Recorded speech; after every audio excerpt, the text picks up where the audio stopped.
Commonly used baby soaps and shampoos, including a bunch of products from Johnson & Johnson, Aveeno, and CVS, are triggering a positive result on a newborn's marijuana screening test, according to a recent study.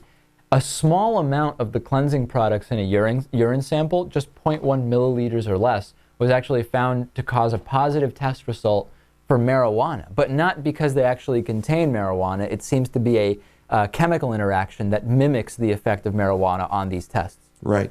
So what, the test has to be changed?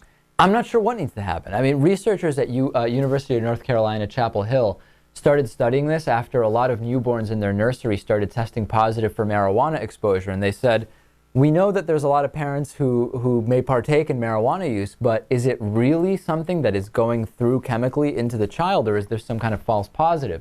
So they started testing particularly the children, the babies of women who are considered at high risk for drug use, and 10 to 40% of newborns are tested. And these positive tests can precipitate a response from child welfare authorities. So it's actually kind of a big deal to get this figured out. And it turns out that a lot of these soaps and products, even if they are just around the genital area when the urine sample is taken, can trigger a positive test result. The big concern is that parents who are not actually doing drugs around their children in violation of state laws and child welfare laws are losing custody of their children because of these false positives. Yeah, it's kind of a big deal. What can we say? What do you use Aveeno, right? I know you're big on that, like oatmeal soaps and stuff like that. I don't think so. No. I thought you were into the oatmeal soaps. No, I like consuming oatmeal, but okay. Putting it on my body, not so much. My mistake. I'm mistaking that. Yeah. Do you think it's even? Some people are saying it's not even really reasonable to be testing all these kids for these drugs because you're kind of creating a culture of assumed guilt among these lower income women. What do you think of that?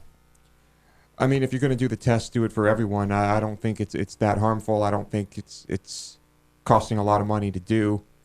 You just got to make sure it's accurate. Accuracy is key. It is not accurate. All right. On today's bonus show, I'm going to tell an incredible story of when I used to work at a retail electronics chain when I was in high school.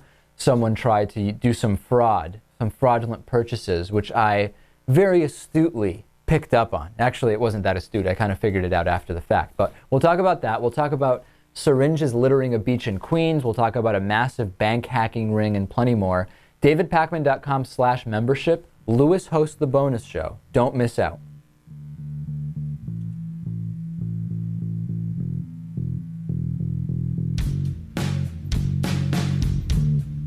The David Pakman Show at DavidPakman.com.